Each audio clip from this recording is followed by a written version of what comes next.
अस्सलाम वालेकुम। दुरूद शरीफ पढ़।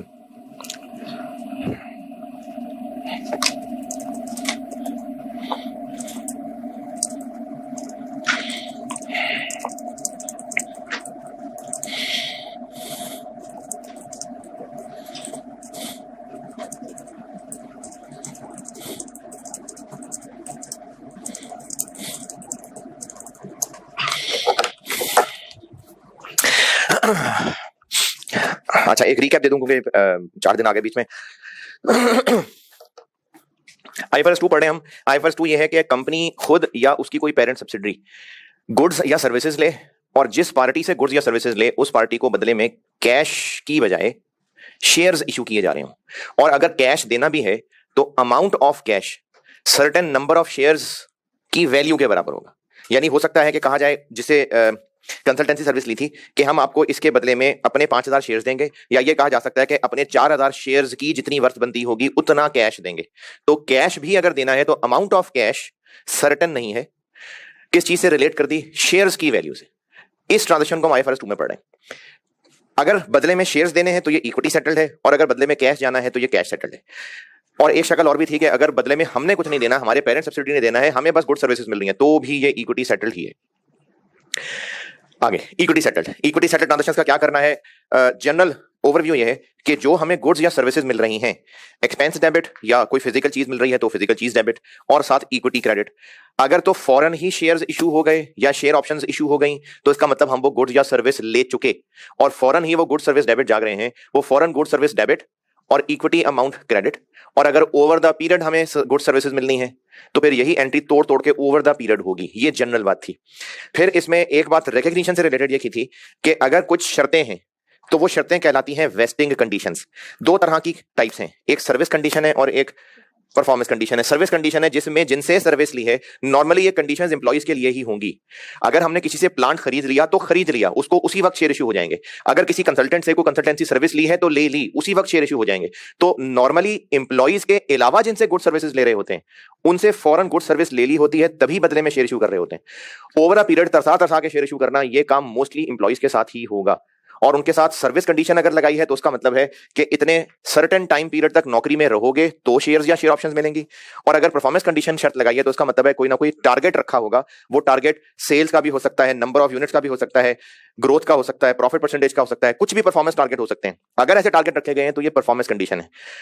दोनों में फर्क यह है कि सर्विस कंडीशन में पता है कितने नंबर ऑफ ईयर्स पे फैलाना है, और परफॉर्मेंस कंडीशन में अंदाजा लगाना है। अगर परफॉर्मेंस कंडीशन शेयर प्राइस की शर्त के अलावा बाकी कोई शर्त है तो ये मैंने उसकी तरीका बताया है। और चूंकि एस्टिमेटेड है तो ये over the period estimate change भी हो सकता है। और वो जो कैलकुलेशन करनी है हमने, वो सीडी बैलेंस कैलकुलेट होगा क्यूमुलेटिव बेसिस। उसके लिए टुकड़े अगर करूं तो क्या चाहिए? Number of persons. कितने नंबर ऑफ पर्संस, क्या इसके लिए रूल बना ले? हमने ये वो एस्टिमेट लगाना है जो इवेंचुअली कामयाब होंगे। हमने अगर कहा है 4 साल बाद, तो वो जो 4 साल एंड पे भी जिंदा खड़े रहेंगे ना, वो नंबर ऑफ पर्सन हैं। ये चूंकि अंदाजा है तो ये अंदाजा हर साल रिवाइज हो सकता है। इनटू हर बंदे को कितने इंस्ट्रूमेंट्स देने, इनटू फेयर वैल्यू, इनटू जितने साल आज तक गुजर चुके, डिवाइडेड बाय जितने टोटल पे इसको फैलाना है। ये फार्मूला है, और इस फार्मूले को मैंने लिखा भी हुआ है। आप बल्कि मैं पहले पूरा रिकैप बोल दूं जो बोलना था, फिर किताब में से ओवरव्यू दोबारा बताता। तो हम लोग जो कैलकुलेशन कर रहे हैं, सर्विस कंडीशन है तो उसमें पता है कितने ईयर्स हैं, परफॉर्मेंस कंडीशन है तो उसमें अंदाजा है कि कितने ईयर्स हैं, और ये अंदाजा हर साल रिवाइज होगा। लेकिन fair value of equity instrument granted ये हर साल रिवाइज नहीं हो रही। ये किस दिन की है? वो ग्रांट डेट वाली ही है। और अगर किसी और से गुड सर्विसेज ली थी तो जिस दिन वो गुड सर्विसेज ली थी उस दिन वाली फेयर वैल्यू है। अच्छा, एक तो ये बात हो गई। फिर इसके अलावा जो हम शेयर दे रहे हैं या शेयर ऑप्शन दे रहे हैं, और शेयर ऑप्शन अगर दे रहे हैं तो शेयर ऑप्शन की एक एक्सरसाइज प्राइस का कॉन्सेप्ट होता है। मिसाल के तौर पे 35 रुपए। क्या कॉन्सेप्ट है 35 रुपए का? कि जिसको ये कागज दिया है उसको कहा है, उसको एक टाइम बताया होगा कि इस दिन तक आपके पास हक है कि आप 35 रुपए कैश कंपनी को देके नया शेयर इशू करा सकते हैं। इसको कहते हैं एक्सरसाइज प्राइस। ये एक्सरसाइज प्राइस है।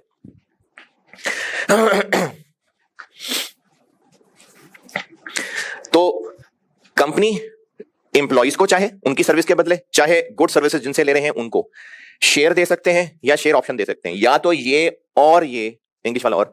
अभी दे दिया होगा, अभी कब दिया होगा, अभी क्यों दिया होगा, जब गुड सर्विस ले चुके हुए हैं तो फौरन दे दिया। अब अगर फौरन दे दिया तो फिर वह बहस ही नहीं रही कि सर्विस कंडीशन है कि परफॉर्मेंस कंडीशन है, ओवर अ पीरियड। ये तो जितने थे अभी के अभी दे दिए, तो इनकी जो फेयर वैल्यू थी अभी उतने से ये कैपिटल प्रीमियम क्रेडिट या शेयर ऑप्शन नामी अकाउंट क्रेडिट और एक्सपेंस या गुड्स डेबिट। लेकिन अगर अभी ये नहीं दिए, कुछ कंडीशंस के बाद देने हैं, तो फिर अभी ये नहीं दे रहे हैं, एक पर्ची दे रहे हैं जिसको मैंने पर्ची कहा था शायद, या वादा कहा था, पता नहीं। ये पर्ची दे रहे हैं कि हम आपको इतनी कंडीशंस पूरी होने के बाद शेयर्स या शेयर ऑप्शन देंगे। इस पर्ची को भी अभी इस वक्त हमने इक्विटी इंस्ट्रूमेंट ग्रांटेड ही कहना है। अच्छा, ये भी शायद एक तरह की पर्ची ही है, तो इसमें और इसमें फर्क क्या है? अगर ये कागज भी एक वादा है तो इस वादा के पूरे होने में सिर्फ एक रुकावट है, कैश दे दो तो शेयर ले लो। इस पर्ची या इस वादे के साथ कोई और कंडीशन लगी हुई है, वो कंडीशन पूरी होंगी, वो कंडीशन वेस्टिंग कंडीशंस कहलाती हैं, जो कि सर्विस भी हो सकती है, परफॉर्मेंस भी हो सकती हैं।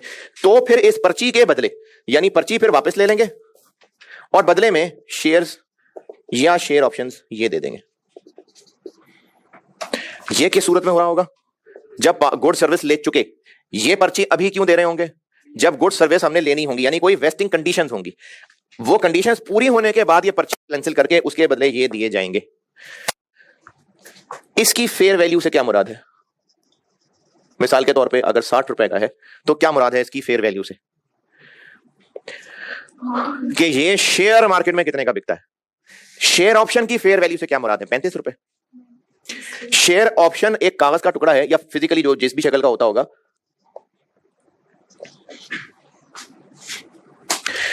ये शेयर ऑप्शन भी इटसेल्फ एक कागज है, ये एक राइट है। जिसके पास ये ऑप्शन है उसको क्या हक है? इसके ऊपर डेट कोई ना कोई तय हुई होगी, उस दिन पे या उस दिन तक इतना रुपया कैश देकर शेयर इशू करा सकता है कंपनी से डायरेक्ट। ये कागज मार्केट में इतने का बिक रहा है, ये इस कागज की फेयर वैल्यू है। अभी आज की क्लास में एक और नाम इंट्रिंसिक वैल्यू कौन सा बता दूंगा आपको। ये कागज इतने रुपए का अभी मार्केट में बिक रहा है, तो 35 और 12 में फर्क क्लियर है या नहीं? 35 रुपए एक्सरसाइज प्राइस कहलाएगी। ये शेयर ऑप्शन का कागज जिस इंडिविजुअल के पास है उसको इस पे लिखी हुई डेट तक या डेट पे, ये ऑप्शंस की टाइप्स में फर्क होता है।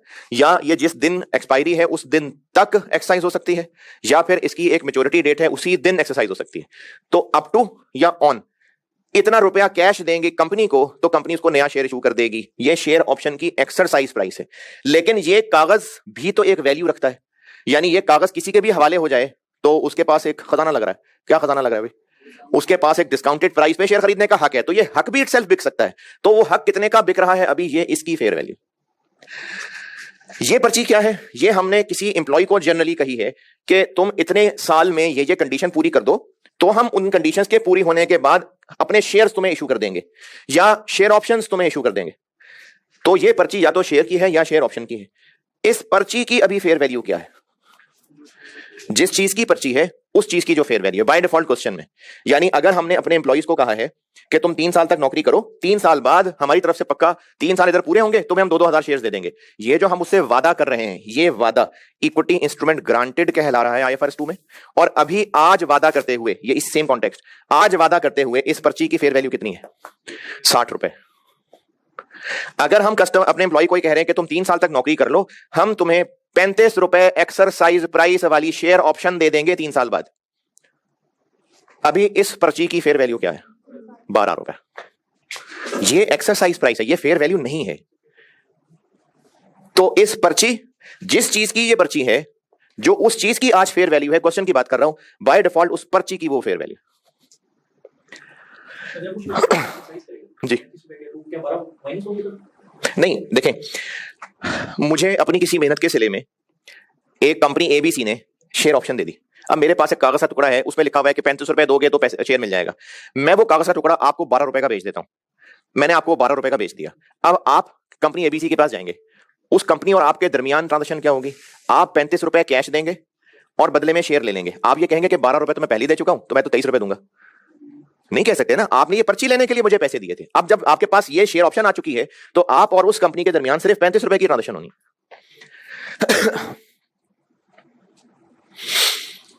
ये भी डॉक्यूमेंट की फॉर्म में कंडीशन। इसकी असल शक्ल क्या है पता नहीं, मैंने देखी नहीं कभी कि ये कागज होता है या बस मैसेज क्या होता है या व्हाट्सएप होता है या कागज होता है तो उसका स्टाम्प पेपर पे होता है, क्या होता है पता नहीं, लेकिन मेरे ख्याल में है ये एक लीगल चीज। तो फिर जो लीगली एक्सेप्टेड शक्लें होती हैं उसी शक्ल में से किसी में होगा, कोई कंपनी के लेटर हेड पे होगा, या क्योंकि लीगल चीज है ये।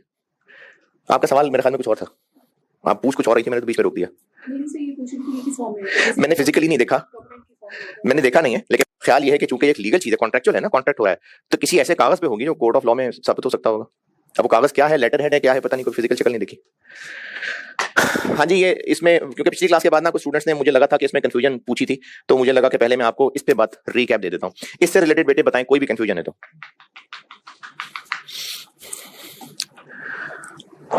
रिकॉग्निशन का ओवरव्यू दे दिया।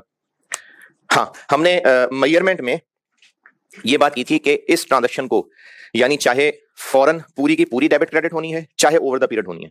फौरन पूरी की पूरी डेबिट क्रेडिट कब होनी है, जब सर्विसेज गुड्स ले चुके, और over the period debit credit कब होनी है, जब कंडीशंस हैं। तो जब भी ये होनी है, चाहे फौरन पूरी की पूरी, चाहे ओवर द पीरियड, इसकी अमाउंट क्या होगी, पहली प्रेफरेंस गुड सर्विसेज की फेयर वैल्यू। और अगर गुड सर्विसेज की फेयर वैल्यू नहीं पता तो फिर इक्विटी, नहीं सिर्फ शेयर नहीं, इक्विटी इंस्ट्रूमेंट ग्रांटेड की fair value. Equity instrument granted की फेयर वैल्यू क्या है, ये मैंने सारी वही कहानी बताई है। इसमें आगे फिर दो केसेस हैं कि इनकी फेयर वैल्यू पता चल सकती है, यहां तक अभी पढ़ा है आपको।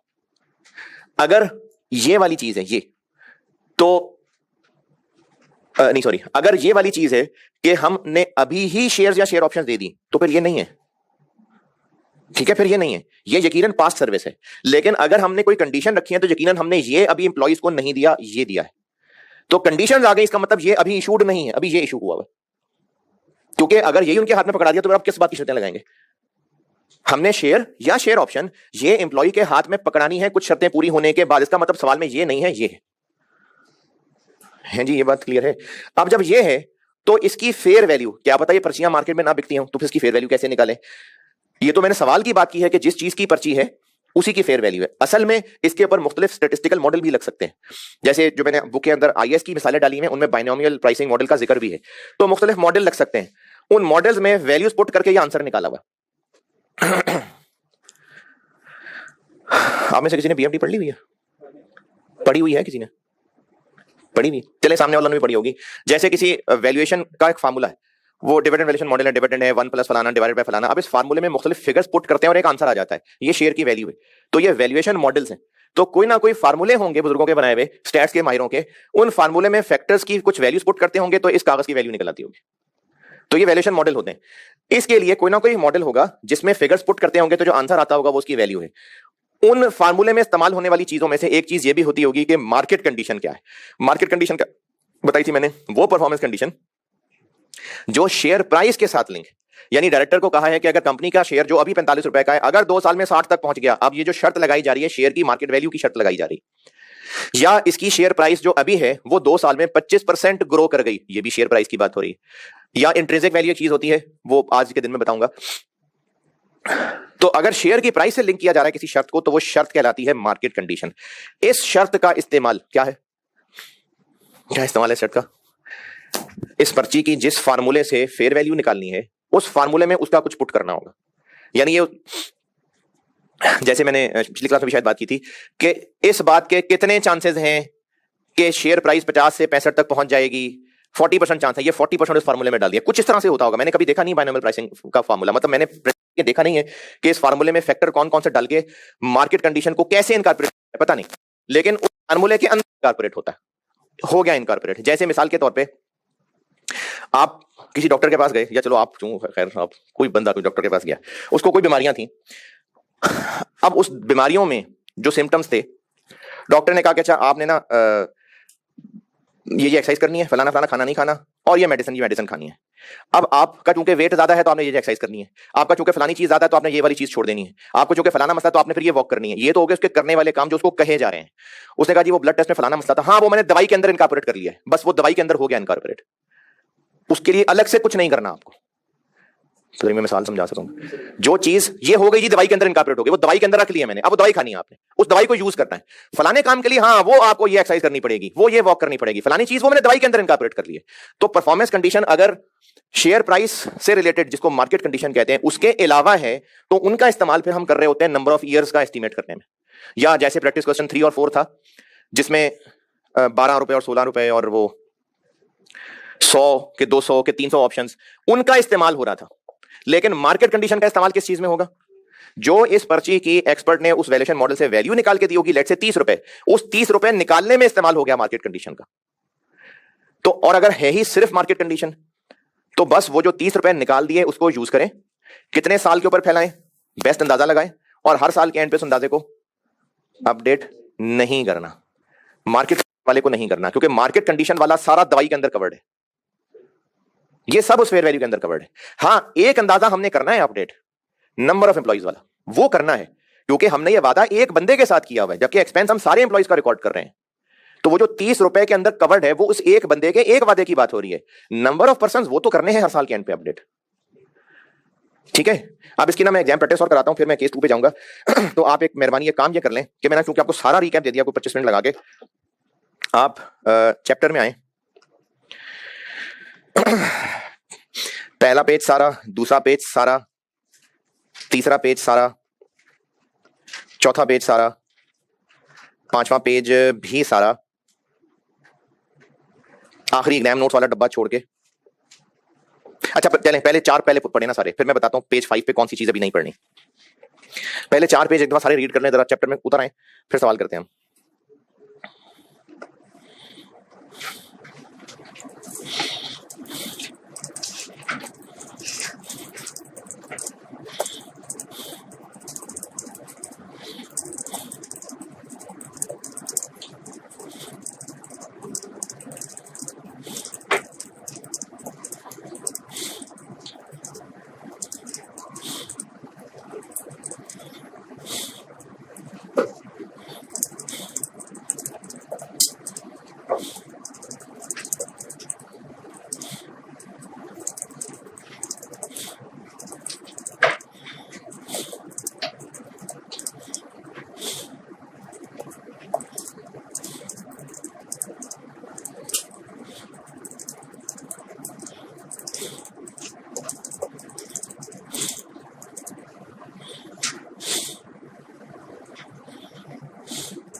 हाँ जी, पढ़ते पढ़ते सो तो नहीं गए?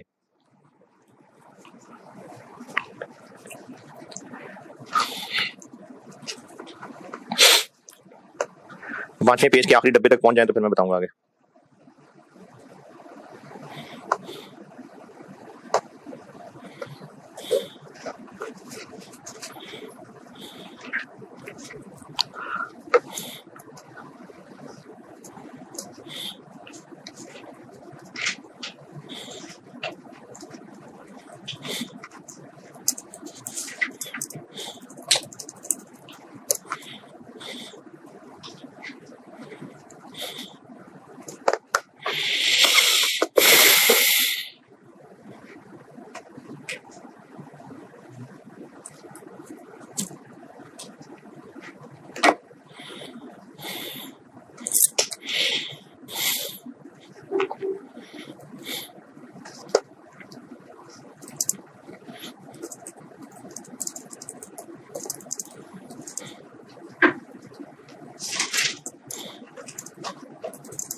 अच्छा, पेज 5 के एंड पे जो एग्जाम नोट्स का डब्बा है उसमें 4 बुलेट पॉइंट्स हैं, जिनमें से मैंने अभी सिर्फ पहला बताया है, नहीं, पहला और चौथा बताया। पहला बुलेट पॉइंट और चौथा बुलेट पॉइंट, दूसरा और तीसरा नहीं बताया अभी।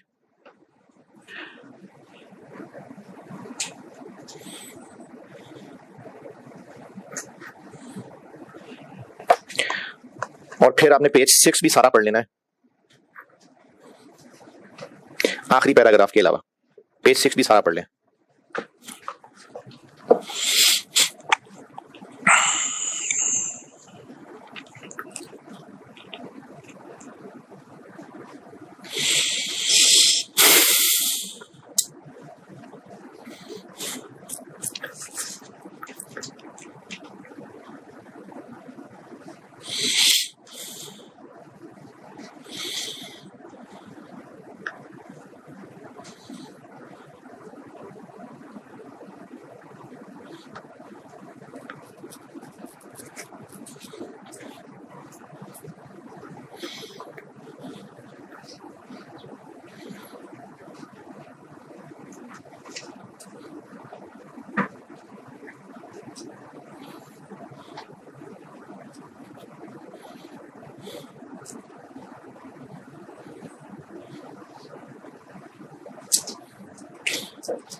हाँ जी, कितना अच्छा लगेगा?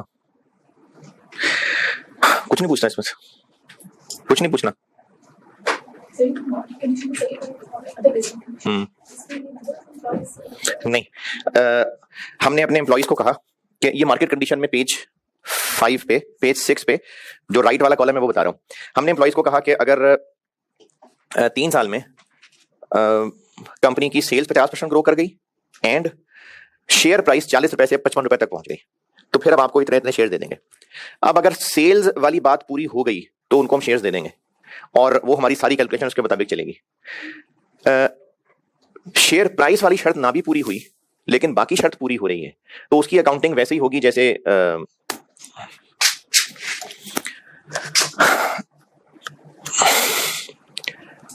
नहीं, बल्कि ऐसे नहीं। हमने मार्केट कंडीशन रखी थी कि शेयर की प्राइस 50 रुपए से बढ़ के 65 तक पहुंच जाए। 3 साल का टाइम दिया था और कहा था कि 3 साल तक तुम नौकरी में भी रहो, सर्विस कंडीशन आ गई, और साथ कहा कि शेयर प्राइस भी ग्रो करनी चाहिए। 3 साल तक वो नौकरी में रहा, हमने उसको इवेंचुअली शेयर्स दिए या नहीं दिए, इररिस्पेक्टिव हमने अकाउंटिंग 3 साल पे करनी है क्योंकि शेयर ये जो मार्केट कंडीशन थी ये बात उस पर्ची की फेयर वैल्यू निकालते हुए हो गई इनकॉर्पोरेट। हमने मॉडल लगा के ये वाली मार्केट कंडीशन इसके अंदर कवर कर ली। अगर बहुत कम चांस थे कि यहां तक पहुंचेगी तो ये भी कम आ रही होगी, हम इसके हिसाब से 3 साल पे फैला के एक्सपेंस की अकाउंटिंग कर लेंगे। इवेंचुअली वो कामयाब हुआ, उसको शेयर्स मिले या नहीं मिले, हम एक्सपेंस रिवर्स नहीं करेंगे। मार्केट कंडीशन की बात इसमें कवर हो गई। अब हमने अपनी अकाउंटिंग ओवर द पीरियड फैला के कर ही देनी है, हमें इसके लिए अपडेशन दोबारा नहीं करनी। अगर कल को ये कामयाब नहीं हो पाता, बल्कि ठहरे मैं आपको भी नेक्स्ट सवाल कराऊंगा, उसमें किसी साल में जाके हम सब रिवर्स कर रहे होंगे, सीडी बैलेंस 0 आ रहा होगा। मैं तब ये बात कर देता हूं, अभी मुझे मजा नहीं, आज मैंने बात की है, मैं उसको जब 0 करके बताऊंगा ना फिर इसका जवाब देता हूं। इसमें काम आ रही होगी नॉन वेस्टिंग कंडीशन, ये नहीं पूछी किसी ने, ये पढ़ी नहीं, non wasting conditions. Non wasting conditions हो सकती हैं जो जिसमें हमारा उस एम्प्लॉय से लेने देने वाला कोई कंडीशन नहीं है। यानी अगर हमने एम्प्लॉय से कहा ना कि तुमने 3 साल तक सर्विस देनी है और तुम्हारी मेहनत की वजह से सेल्स ग्रो करनी चाहिए, तो ये एम्प्लॉय के करने वाला काम है, एम्प्लॉय से सर्विस लेनी है, तो हम तुम्हें इतने इतने शेयर्स देंगे। और अगर इन 3 साल में वो ट्रंप प्रेसिडेंट बन गया तो चलो इतने भी शेयर्स और दे देंगे। अब ये भी एक कंडीशन है लेकिन इस कंडीशन का एम्प्लॉय से लेने वाली सर्विस से कोई ताल्लुक नहीं है, ये नॉन वेस्टिंग कंडीशन है और इसका इस्तेमाल भी मार्केट कंडीशन की तरह सिर्फ इस पर की फेयर वैल्यू निकालने में होगा। नॉन वेस्टिंग कंडीशन वो है जिसमें एम्प्लॉय से कोई लेने देने वाला का काम नहीं है, यानी ट्रंप प्रेसिडेंट बन गया तो उसमें एम्प्लॉय का क्या काम है, तो ये नॉन वेस्टिंग कंडीशन है। और इसका इस्तेमाल भी ये मार्केट कंडीशन की तरह का इस्तेमाल है कि ये 20 रुपए निकालने में ये बात कंसिडर होगी कि कितने चांसेस हैं कि वो बनेगा, तो इसका भी मार्केट कंडीशन जैसा ट्रीटमेंट है। अच्छा, पेज 6 के एंड पे लास्ट पैराग्राफ, ये समझना फिर हम प्रैक्टिस में चलते हैं। पेज 6 के एंड पे लास्ट वाला पैराग्राफ समझा रहा हूं। ईयर 1 में सीडी बैलेंस निकला, जैसे पहले किया था सवाल 300, तो एक्सपेंस बन गया 300। ईयर 2 में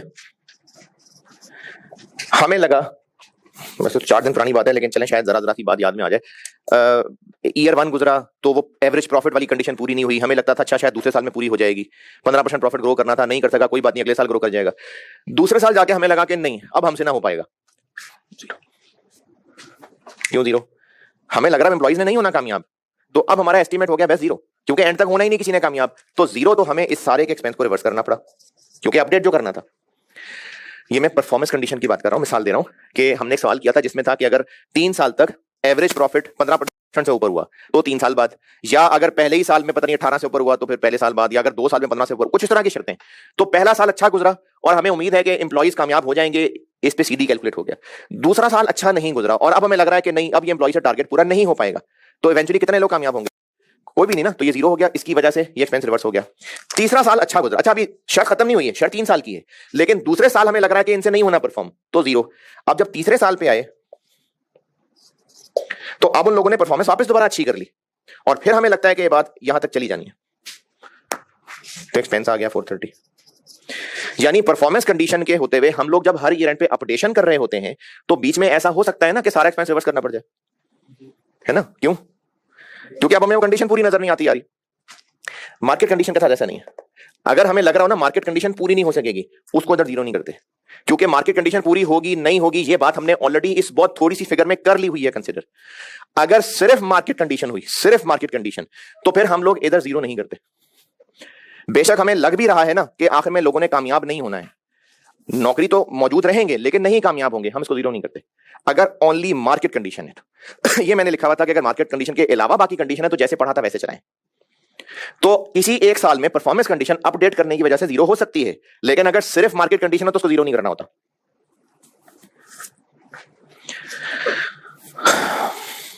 अच्छा, 3 साल हो गए और हमारे एम्प्लॉइज ने जो टारगेट दिया था वो पूरा कर लिया और हमने शेयर ऑप्शंस, शेयर्स नहीं, वो उनको शेयर ऑप्शंस दे दी, लेकिन उन्होंने उन शेयर ऑप्शंस को लिफ्ट ही नहीं कराई। 2-3 साल गुजर गए, लिफ्ट ही नहीं करा रहे और वो शेयर ऑप्शंस एक्सपायर हो गई। क्यों लिफ्ट नहीं करा रहे? वो फेवरेबल नहीं होंगे, यानी उनको शेयर ऑप्शन मिली हुई थी कि 35 रुपए देके शेयर खरीद सकते हैं, हो सकता है शेयर ही मार्केट में 25 रुपए का रोल रहा हो, तो हमने तो उनसे सर्विस लेके उनको शेयर ऑप्शंस दे दी ना। तो अगर कल को वो शेयर ऑप्शंस ही जाया कर दें तो अपना एक्सपेंस रिवर्स कर देंगे, क्यों नहीं? क्योंकि वो उनका मसला है, हमने तो इनको इनाम दे दिया ना, तो एक्सपेंस रिवर्स नहीं करेंगे। हाँ, अब जब शेयर ऑप्शंस ही एक्सपायर हो गई तो हमने तो शेयर ऑप्शंस का एक अकाउंट नाम बना के क्रेडिट किया हुआ है और वो एक्सपायर हो गई तो उसको फिर डेबिट करके रिटेन अर्निंग में ट्रांसफर कर देंगे, एक्सपेंस नहीं रिवर्स करेंगे। एक्सपेंस क्यों नहीं रिवर्स करेंगे? क्योंकि हम सर्विस ले चुके हैं और हमने उसका इनाम दे दिया, अब वो इनाम उन्होंने फेंक दिया, वो उनका मसला है, हम एक्सपेंस रिवर्स नहीं कर देंगे। ये पेज 6 के आखिरी पैराग्राफ का मतलब है।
हाँ जी,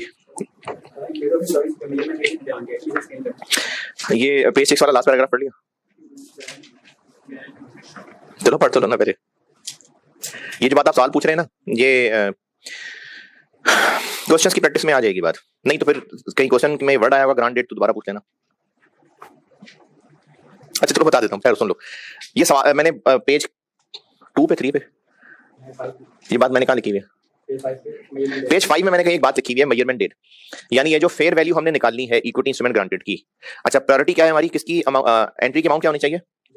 गुड सर्विसेज की फेयर वैल्यू, और ये तभी हो पाएगी जब वो कोई वाकई टेंजिबल चीज हो, जैसे प्लांट खरीदा है तो प्लांट की फेयर वैल्यू है, या हमने कोई सर्विस ऐसी खरीदी है जो मार्केट में नॉर्मली होती है, कंसल्टेंट ने एक सर्वे करके दिया है जो वो बाकियों से भी 3 लाख लेता है, हमसे भी 3 लाख ले रहा है, तो उसकी फेयर वैल्यू पता है।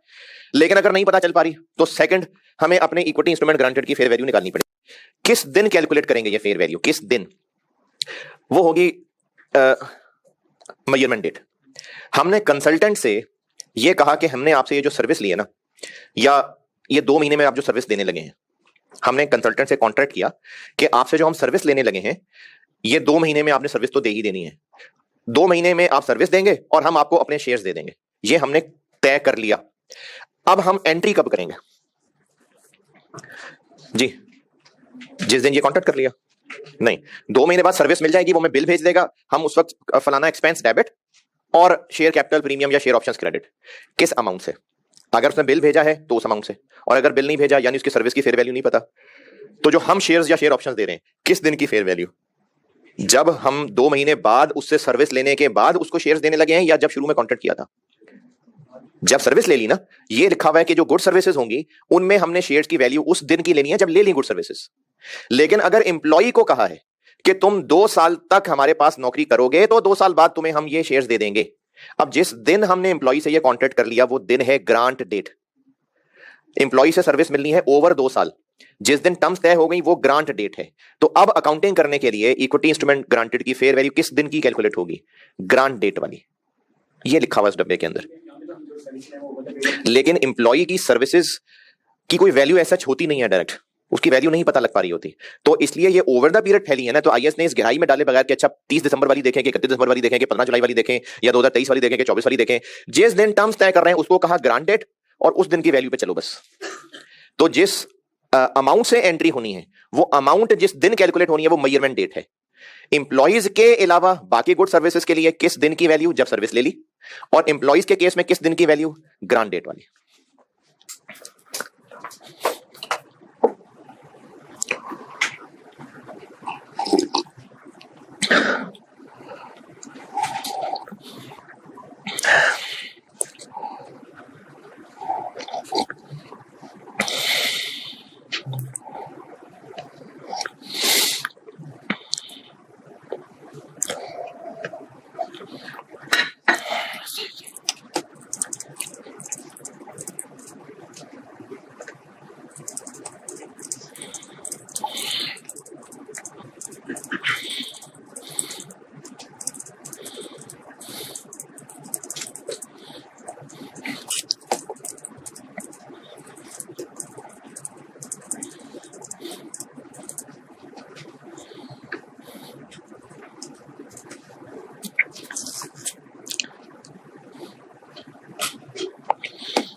हाँ जी, चलूं आगे।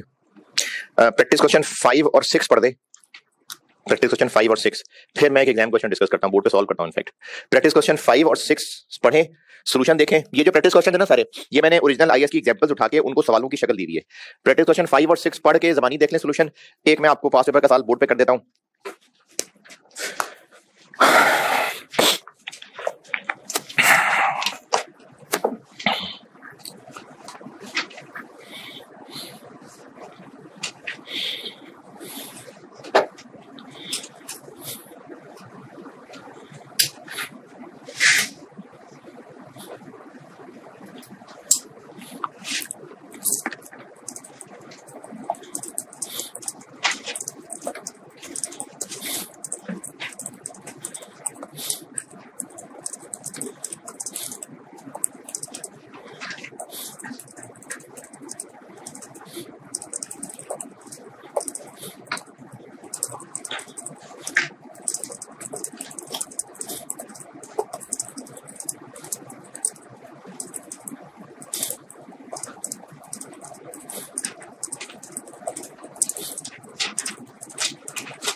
जी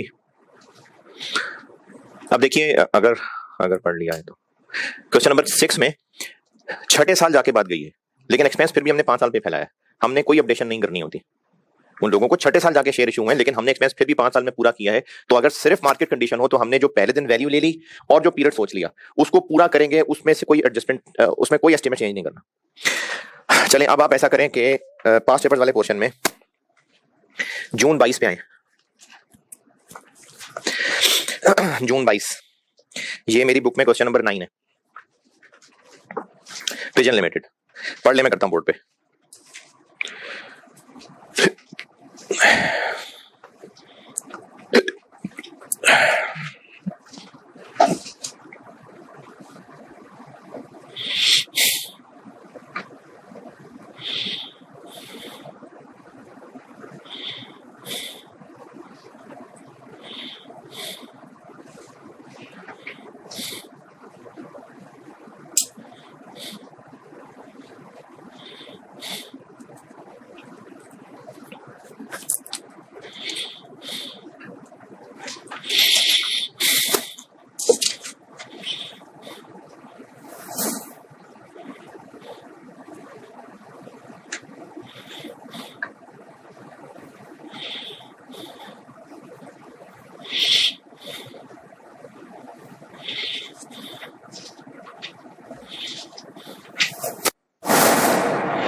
जी पढ़ लिया तो मैं करूं। अच्छा, इस सवाल में ना असल में ये मल्टीपल आईएएस वाले सवाल होते हैं जिनमें या तो हर पॉइंट की अलग अलग डिस्कशन कही होती है, बस 3-4 पॉइंट होंगे, वो 3-4 अलग अलग आईएएस होंगे और नीचे कहा होगा डिस्कस करते हैं ऊपर वाली बातों को, या 3-4 पॉइंट्स होंगे और कहा होगा एक्सट्रैक्ट्स ऑफ एसओएफपी और एसओसीआई बना दें। इन 2 तरह के सवालों को मैंने चैप्टर वाइज तोड़ लिया हुआ है, लेकिन कुछ सवाल ऐसे हैं जो मैं सेशन एंड पे ही करवा सकूंगा, जिसमें लिखा होगा कि ये एसओएफपी है, ये फॉलोइंग मसले हैं, इन मसलों को ठीक करके एसओएफपी दोबारा बना दें, या फिर टोटल एसेट्स की फिगर ये है, टोटल प्रॉफिट की फिगर ये है, टोटल लायबिलिटीज की फिगर ये है, अभी ड्राफ्ट फाइनेंशियल स्टेटमेंट्स में फॉलोइंग मसले हैं, इन मसलों को दूर करके ये total assets, total profit, total liability दोबारा बता दें। इनको मैं नहीं तोड़ सका क्योंकि इनमें वो कंबाइंड इफेक्ट ही जाना है, वो मैंने फिर चैप्टर बुक के आखिर में बना के डाला हुआ है। तो ये मैंने आपको जो चैप्टर में क्वेश्चन तोड़ के दिए मैंने, जैसे 5 नंबर का पार्ट है, तो ये पार्ट 5 नंबर का था। असल में सवाल शायद 20, 22, 25 नंबर का था, जिसमें मुख्तलिफ आईएएस थे। रिक्वायरमेंट सबकी फाइनली ग्रैंड एक एंड पे थी कि एसओएफपी और एसओसीआई के एक्सट्रैक्ट्स बना दें, और किस साल के? 2021, इंक्लूडिंग कंपैरेटिव फिगर्स। अब इस में जो इसका रिलेशन बनता था उसमें तो मामला शुरू ही 2021 में हुआ है, तो उसका तो कंपैरेटिव कुछ नहीं है, लेकिन इस सवाल में जो बाकी चीजें थी ना उनका था 20 में। तो इस सवाल में कंपैरेटिव का मसला नहीं है, इसमें सिर्फ 2021 की एसओएफपी और एसओसीआई के एक्सट्रैक्ट्स बनाने। कैसे पता चल रहा है इस टॉपिक का सवाल? शेयर बेस्ड स्कीम है, इसे क्लियरली पता चल जाया करेगा। इक्विटी सेटल्ड है, ये कैसे पता चल रहा है? क्योंकि शेयर इशू करने कैश की बात नहीं हो रही, तो ये equity settled share based payment transaction है, एम्प्लॉइज हैं और सर्विस कंडीशन है या नहीं है? है, तो वो तो लिखा हुआ है, वो सारे एम्प्लॉइज जो 5 साल पूरे कर चुके थे उनको ये दे रहे हैं, तो फिर अगले 5 साल ना अगले 3 साल।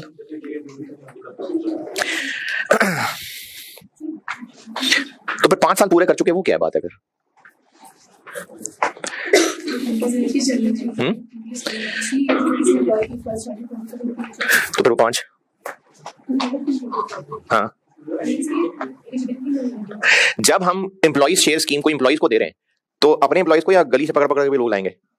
तो एक एलिजिबिलिटी क्राइटेरिया हो ना कि अपने एम्प्लॉइज, तो हम अपने सारे एम्प्लॉइज की बजाय एक क्लास के लिए भी कह सकते हैं। तो वो एलिजिबिलिटी क्राइटेरिया था कि 5 साल पुराने हैं उनके लिए ये ऑफर है। तो ये उन लोगों के लिए ऑफर है, ये सिर्फ क्लासिफाई करने के लिए था कि कौन से एम्प्लॉइज। तो ये सिर्फ वो लोगों की बात हो रही है जो 5-5 साल पूरे कर चुके हैं। इस 5 साल वाली बात का हमारी सवाल की कैलकुलेशन से कोई ताल्लुक नहीं। यानी ऐसे ही है कि ये कहा होता कि ये स्कीम सिर्फ जो फैसलाबाद में प्लांट है ये सिर्फ उन लोगों के लिए है, तो इसका कैलकुलेशन से कोई ताल्लुक नहीं था। तो ये 5 साल का सवाल में कुछ नहीं करना। अच्छा, अब हमने कैलकुलेशन करनी है और पहला ही साल है 2021 का, तो 2021 के लिए करनी है कैलकुलेशन। कितना वेस्टिंग पीरियड है? अच्छा, ये सवाल बड़ा मजे का था, छोटा सा है और छोटा सा ट्रिकी सा क्वेश्चन है। चूंकि इस तरह का पहले कभी आया नहीं था तो बच्चे इसमें ना बड़े अजीब अजीब कंफ्यूज हुए थे। इस तरह का सवाल पहले कभी आया नहीं था, छोटा सा ट्रिकी सा पॉइंट है लेकिन मजे का है जी। वेस्टिंग पीरियड कितना है? 3 साल है। अच्छा, आपने ना ये जो सामने बैठे लोग हैं इनसे भी नहीं, कैमरे पार वाला तो मुझे पता नहीं कौन कौन बैठा हुआ है, लेकिन जो सामने बैठे हुए ये भी मुझे ना बताएं, कोई इसमें बेइज्जती वाली बात नहीं है। आप सिर्फ अपने आप के लिए सोल्यूशन नहीं देखना, जो आपको समझ आ रहा है आप जल्दी से कैलकुलेशन करके चेक करें। सोल्यूशन नहीं देखना, मैं कहता हूं बोर्ड पे। पहले आप ना अपने हिसाब से, सिर्फ मैं जानना चाह रहा हूं कि इस अंग्रेजी से आप क्या इंटरप्रेट करते हैं। ये जो रिकॉर्डिंग वाले ना ये भी शाबाश, अपने तौर पर इसकी कैलकुलेशन करके देखें कि 2021 वो जो हमारे साल के एंड पे सीडी बैलेंस निकालते हैं ना, पहले आप वो कैलकुलेशन करके चेक करें बस सिर्फ, फिर मैं करता हूं।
जी, एफर्ट्स डन। इस सवाल में 3 अलग अलग रिवॉर्ड्स हैं, एक नहीं है, 3 अलग अलग है। हमने एम्प्लॉय को कहा, चलें एक एम्प्लॉय के सामने रख के बात करता हूं। हमने एक एम्प्लॉय को कहा कि अगर तुमने 2021 गुजारा तो 2021 के एंड पे तुम्हें 1000 शेयर दे देंगे, 2022 गुजारा तो 22 के एंड पे 1000 शेयर और दे देंगे, 2023 भी गुजार लिया तो 23 के एंड पे 1000 और दे देंगे। अब ये 3 अलग अलग वादे हैं। पहले वादे का वेस्टिंग पीरियड जस्ट पहला साल है, दूसरे वादे का वेस्टिंग पीरियड 2 साल है। क्योंकि 2022 के एंड पे अगर वो रहा तो 21 भी रहेगा ना, ये थोड़ी कि भी चला जाएगा फिर 22 में 31 को शाम को आएगा, हम कहेंगे ये लो 1000 शेयर और ले लो। और वो जो 23 के एंड पे उसको 1000 देने, उसका वेस्टिंग पीरियड 3 साल है। क्योंकि उसको कहा है कि अगर वो एम्प्लॉयमेंट में रहा तो हर ईयर एंड पे उसको 1000 शेयर्स दे दिया करेंगे। अब ये 3 अलग अलग वादे हैं। अगर 22 में छोड़ के चला गया तो 21 वाला वापस ले लेंगे उससे, 23 में छोड़ के चला गया तो 21-22 वाले वापस ले लेंगे उससे। तो ये 3 अलग अलग वादे हैं, इसलिए ये 3 सवाल हैं। 2021 वाले वादे का अलग सवाल है, 22 वाले का अलग सवाल है, 23 वाले का अलग सवाल है। ये 3 अलग अलग सवाल है। ये सवाल की वर्डिंग से बात समझ आई या नहीं? और अब मेरे बताने के बाद स्टिल कोई सवाल है तो बोले। ये 3 अलग अलग सवाल हैं, तो इसको सॉल्व करते हुए भी ना, वर्किंग 1 2021 वाला रिवॉर्ड, 2021 वाला रिवॉर्ड कह लें, स्कीम कह लें, इन तीनों को अलग अलग सॉल्व करना पड़ेगा। 2021 के एंड पे, और हम 21 के एंड पे खड़े हैं, 21 के एंड पे जितने लोग मौजूद थे उनको ये दे दिए, या आगे कोई और शर्त लगाइए, तो ये 21 वाले रिवॉर्ड 21 में हो गए सेटल। कितने लोग 21 के एंड पे मौजूद हैं? हर बंदे को 1000 शेयर्स। और एम्प्लॉइज वाला जो भी ये वादा होता है, इस पे हमें किस दिन की फेयर वैल्यू लेनी होती है? ग्रांट डेट की। तो उस दिन इसकी क्या फेयर वैल्यू थी? अच्छा, अब देखें, हमने पर्ची किस चीज की दी है? शेयर की, के शेयर ऑप्शंस की? अभी हम इनको पर्ची दे रहे हैं ना कि साल 2 साल 3 साल बाद तुम्हें शेयर्स दे देंगे, तो शेयर्स की पर्ची दे रहे हैं कि शेयर ऑप्शंस की? शेयर, ना, ये पर्ची तीसरी वाली चीज है, पर्ची। तो इस पर्ची की फेयर वैल्यू कितनी होगी? जो शेयर की फेयर वैल्यू होगी। तो हमने ग्रांट डेट इस सवाल में 1 जनवरी 21 रखी है, तो 1 जनवरी 21 वाले दिन शेयर की फेयर वैल्यू कितनी? 200। तो हमारी सारी कैलकुलेशन में 240 ही इस्तेमाल होगा। ओके, तो 2021 वाला सवाल सॉल्व करते हुए 240 और 21 का सवाल 21 में ही सॉल्व, तो इसमें कोई 1/3 या 2/3 की जरूरत नहीं है। मिलियन बता दें बेशक। 20.8। ये 2021 वाला रिवॉर्ड है। 2022 वाला रिवॉर्ड, इस रिवॉर्ड के लिए सर्विस कंडीशन क्या है? 2 साल की नौकरी, और उन 2 में से अभी 1 साल गुजरा है। अच्छा, अब हमने जब क्लोजिंग बैलेंस कैलकुलेट करना है तो नंबर ऑफ एम्प्लॉइज लेने के लिए क्या रूल है? ध्यान में क्या रखना है? वो एम्प्लॉइज जो उस आखिरी दिन मौजूद होंगे। तो हमारा क्या अंदाजा है 2 साल के एंड पे कितने लोग मौजूद होंगे? 2021 में 5 छोड़ गए और 2022 में 4 और छोड़ जाएंगे, तो 91 होंगे। और अभी हम उन 2 में से पहले साल की अकाउंटिंग कर रहे हैं, अमाउंट वही 240 ही आएगी जी। 10.92। ये 2022 वाले रिवॉर्ड का सीडी है, ये हमने सीडी कैलकुलेट किया। 2023 वाले रिवॉर्ड का, 2023 वाले रिवॉर्ड के लिए वेस्टिंग पीरियड कितना है? 3 साल। यानी वो जो 23 के एंड पे शेयर्स देने हैं, 21, 22, 23, 3 साल शर्त है उसके लिए। तो हम अभी 21 के एंड पे खड़े सीडी कैलकुलेट कर रहे हैं, और अब हम नंबर ऑफ एम्प्लॉइज क्या रखें? जो हमारा बेस्ट एस्टिमेट है कि 23 के एंड पे कितने होंगे। तो 5 गए, 4 और छोड़ जाएंगे और 3 और छोड़ जाएंगे, कितने रह जाएंगे? 88। और हम अभी इस वक्त 3 में से पहले साल की काउंटिंग कर रहे हैं। ये मैंने 21 की फाइनेंशियल स्टेटमेंट्स और 22 की फाइनेंशियल स्टेटमेंट्स और 23 की फाइनेंशियल स्टेटमेंट्स बनाई हैं। ये सारा काम 21 के एंड पे ही हो रहा है। 3 अलग अलग सवाल हैं ये जी। 7.04।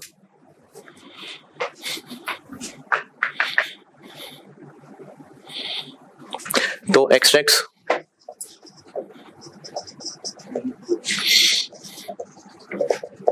और 2021 2020 तो इस सवाल में खाली है, इस सवाल में नहीं है 2020, वो बाकी आईएएस के लिए था। तो एक्सट्रैक्ट्स ऑफ एसओसीआई में चूंकि पहला ही साल है, तो जितना सीडी है यही एक्सपेंस है, तो यहां पर हम जस्ट एक्सपेंस कह दें, चाहे एम्प्लॉई कॉस्ट कह दें।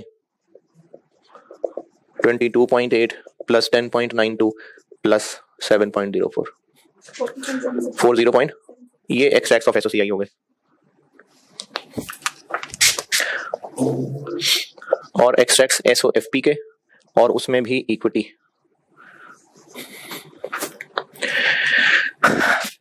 ये शेयर इशू हो गए, ये कैपिटल प्रीमियम बन जाएगा।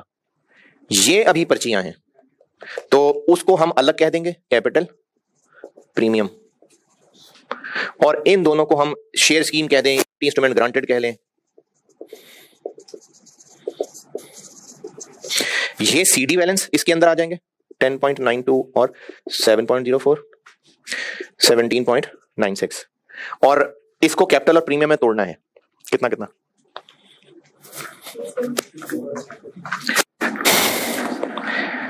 जी, पार वैल्यू को कैपिटल में, बाकी प्रीमियम में। तो पार वैल्यू के लिए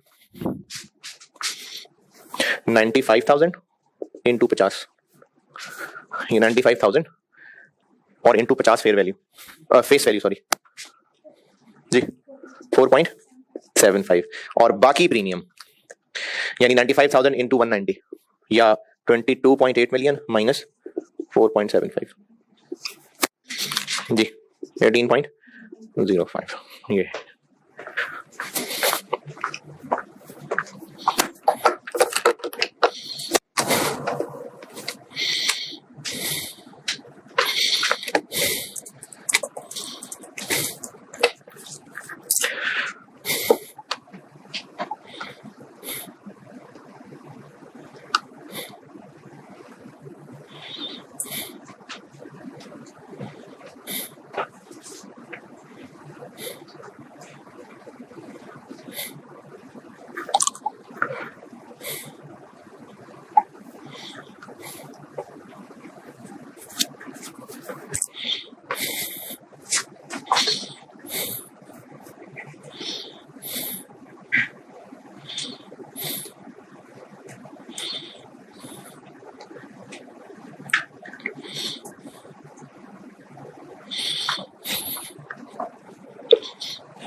जी कैलकुलेशन में बताएं कोई परेशानी।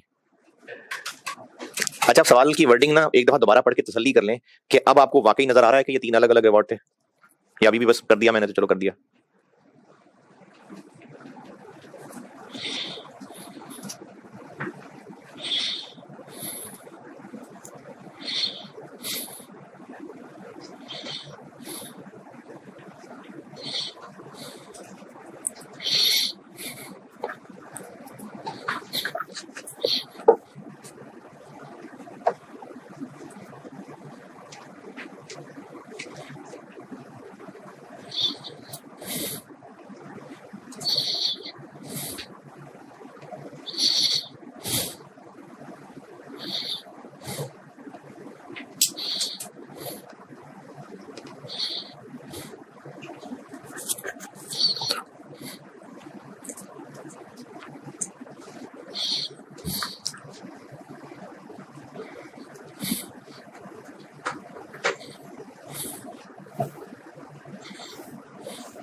अच्छा, एक ना 5 मिनट का सवाल है जबानी जबानी, ताकि वो लपेट के वो भी पास पेपर की प्रैक्टिस में आ जाए। छोटा सा सवाल है, पहले आपने उसको सिर्फ कैलकुलेटर पे जबानी सीडी, आपने सिंपली सीडी बैलेंस निकालना है बस, और सवाल में कहा हुआ है कि जो आपने निकाला है उसको डिस्कस कर दें। तो सवाल है दिसंबर 16 नहीं 17, मेरी बुक में क्वेश्चन दिसंबर 17, रावी लिमिटेड।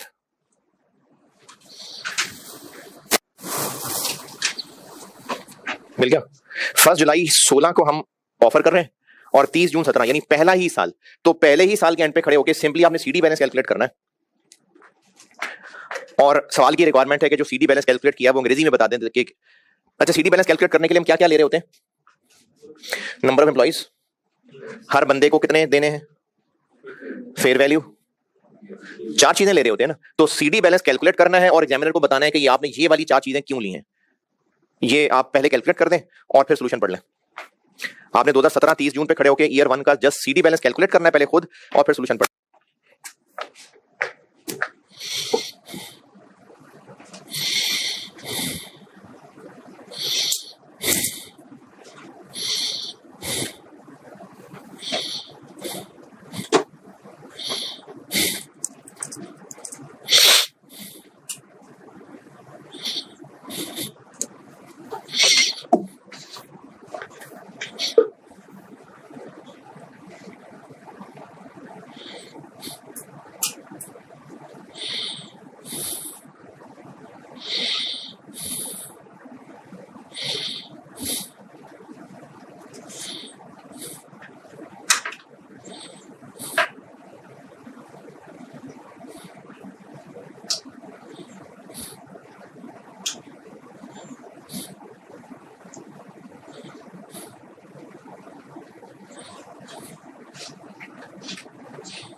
जी पॉइंट पूछना है इसमें। हमने एम्प्लॉइज को दो कंडीशंस कही हैं। पहली कंडीशन क्या है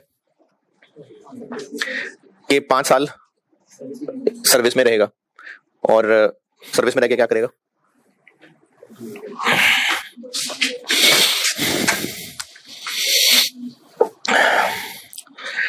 पांच साल सर्विस में रहेगा नहीं, सेल्स 300 मिलियन एनुअल ज्यादा होंगी, और 5वें साल के एंड पे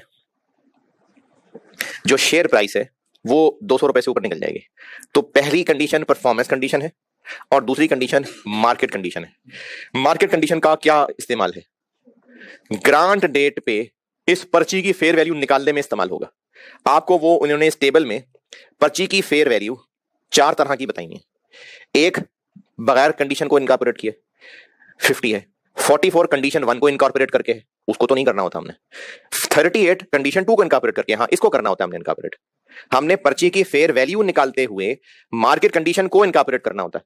बाकी कंडीशंस को फेयर वैल्यू निकालते हुए इनकॉर्पोरेट नहीं करना होता, बाकी कंडीशंस को तो ये ईयर्स गिनते हुए इनकॉर्पोरेट करना होता है। तो हमें इस ग्रांट डेट की फेयर वैल्यू 50, 44, 38 और 36 में से 38 चाहिए।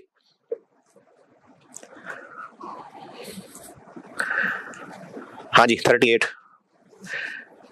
ये जो मार्केट कंडीशन है इसका इस्तेमाल है हमारे लिए नहीं, उस एक्सपर्ट के लिए जिसने मॉडल से हमें ये फेयर वैल्यू निकाल के देनी है।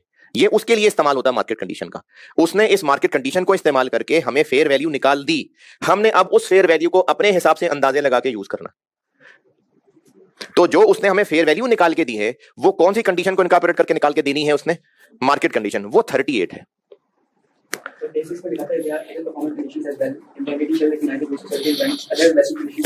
हाँ तो जी मार्केट कंडीशन इसके अंदर इनकॉर्पोरेट हो गई।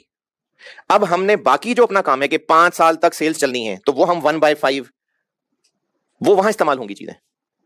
देखें इस सवाल में उस एम्प्लॉय को हमने परफॉर्मेंस कंडीशन दी है कि सेल्स 300 मिलियन एवरेज से ज्यादा हो और शेयर प्राइस इतनी हो जाए।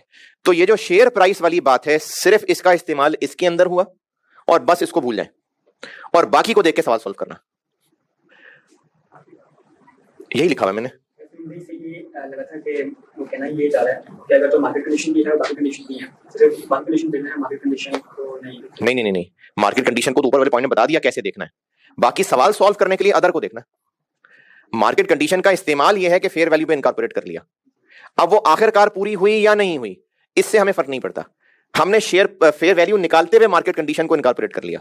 बाकी सवाल फिर बाकी कंडीशंस को सामने रख के करना है।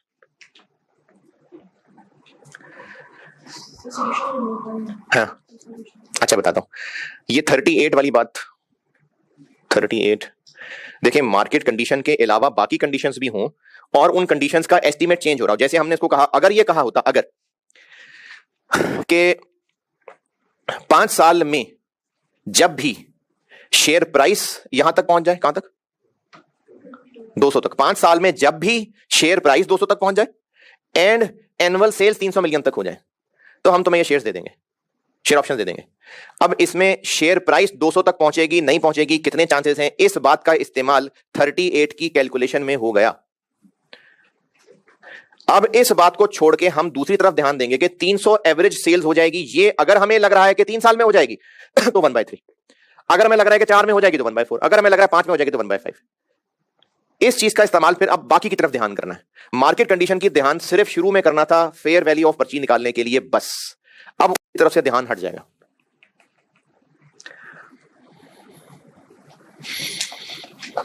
हाँ जी 38 वाली बात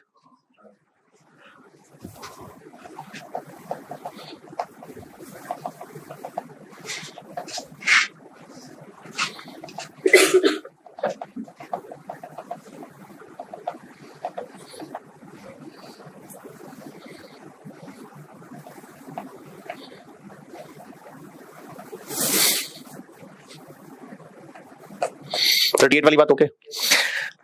अब ये सवाल के अंदर ये जो पॉइंट 1 2 3 दिए हैं, इसमें पॉइंट 1 का मतलब है कि जब 2017 एंड हो गया तो हमने 2017 में सेल्स की हैं 210 मिलियन और हमें उम्मीद है कि इस सेल्स ने हर साल कितना ग्रो करते जाना है?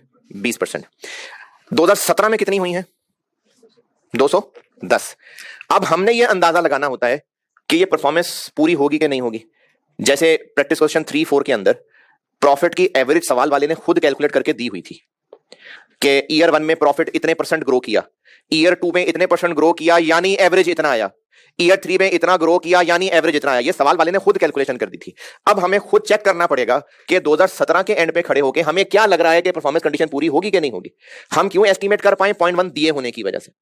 अगर 0.1 ना दिया होता और सवाल वाला ये कह देता कि कंपनी को लगता है कि हाँ ये हो जाएगी कंडीशन पूरी, तो बस बात खत्म। लेकिन उसने 0.1 लिख के हमें कह दिया चेक करने के लिए।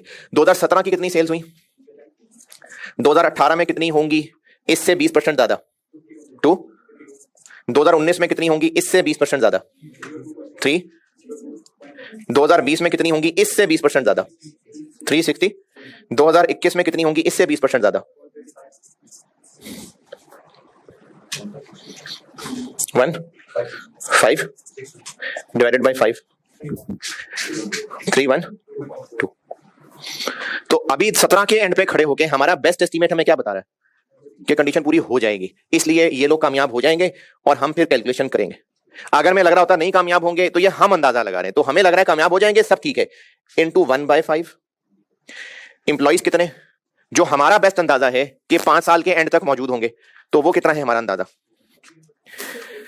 15% हमें उम्मीद है कि लोग छोड़ जाएंगे, तो टोटल लोग हैं 500, 15% छोड़ जाएंगे तो 4, यहां पर 425 आएगा। हर बंदे को कितनी देनी है ऑप्शंस, यहां 1000 आएगा, ये 38 आएगा, ये 1/5 आएगा।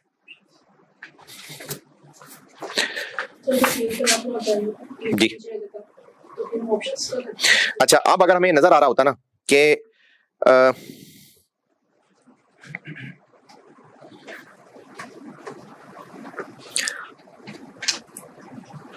अच्छा ये ना हम 1-2 पांच पेपर्स और कर लेना, ये जरा परफॉर्मेंस कंडीशन और पक्की हो जाए, फिर देता हूं उसका जवाब है।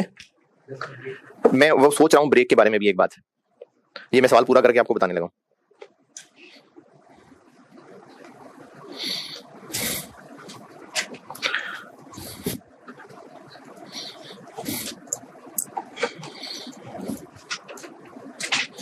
अच्छा, ब्रेक के बारे में मैं ये सोच रहा था कि आपने इतना मुश्किल वक्त तो गुजार ही लिया है और बहुत भारी भारी आपने चीजें सीख भी ली हैं। मैंने इतना सारा रिकैप दे दिया, मैं तो बस सोच के नहीं आया था कि मैं रिकैप दूंगा, मतलब मैंने जो आज पढ़ाना था मैं रिकैप नहीं प्लान करके आया था, तो लेकिन मुझे फील हुआ कि अच्छा 4 दिन हो गए हैं, आप लोग इतवार को सुबह उठ के आए हैं, तो मुझे रिकैप देना चाहिए, तो मुझे उसमें टाइम लग गया ज्यादा।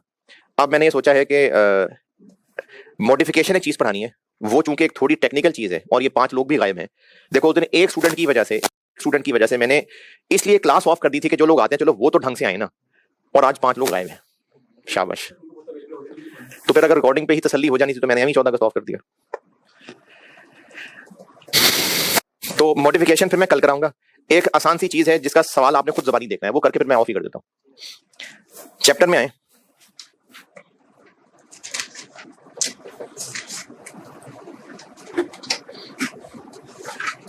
पेज नंबर 6 तक हम पूरा कर चुके हैं, पेज 6 तक हम पूरा कर चुके हैं।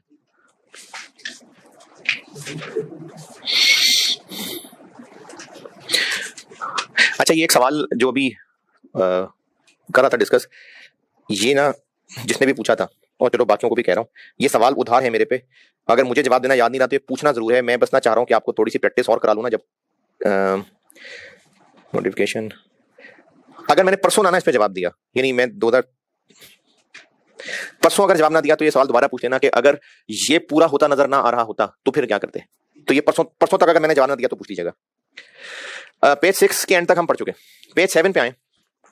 पेज 7 ये है, अच्छा रीकैप का एक रीकैप, हमने एंट्री या तो फौरन करनी होगी या ओवर द पीरियड करनी होगी। एंट्री की अमाउंट प्रेफरेबली क्या होगी, जो गुड सर्विसेज ली हैं उनकी फेयर वैल्यू। एम्प्लॉइज के केस में उसका चांस बहुत कम है, अगर नहीं पता तो अगला लेवल, जो इक्विटी इंस्ट्रूमेंट ग्रांटेड ले रहे हैं उसकी फेयर वैल्यू। ये मैंने हेडिंग दे दी थी पेज नंबर 4 के दरमियान में, 5 के दरमियान में, कि अब हम लोग मेजरमेंट की डिटेल डिस्कशन करने लगे हैं पेज 5 के मिड में। और केस 1 लिखा था मैंने, नहीं सॉरी, ये जो हेडिंग दी हुई है मैंने पेज 5 के मिड में, जिसके साथ ब्रैकेट में कहा हुआ है कि अब हम डिटेल डिस्कशन कर रहे हैं मेजरमेंट में, हेडिंग क्या दी हुई है कि मैं अब यहां वो डिस्कशन करने लगा हूं जहां पर हम लोग अमाउंट कैसे निकाल रहे हैं गुड सर्विसेज की फेयर वैल्यू से। है गुड सर्विसेज की फेयर वैल्यू नहीं, इक्विटी इंस्ट्रूमेंट ग्रांटेड की फेयर वैल्यू। अच्छा ये ना IFRS 2 कंसोलिडेशन और फाइनेंशियल इंस्ट्रूमेंट्स, ये IAS बड़े मुश्किल से लिखे हुए हैं। ये मैंने ना मतलब ये 2-3 चैप्टर्स मुझे पसंद है कि बहुत मेहनत करके मैंने कुछ चीज बना के दी है, तो ये जितने आपको मैंने चैप्टर में नोट्स लिखे हुए हैं ये मैंने फनकारियां लगाई हुई हैं। IAS में इस तरह से क्लैरिटी के साथ नहीं लिखी हुई हैं चीजें, तो ये मैंने हेडिंग्स बना के नोट्स इस तरह से बनाए हैं।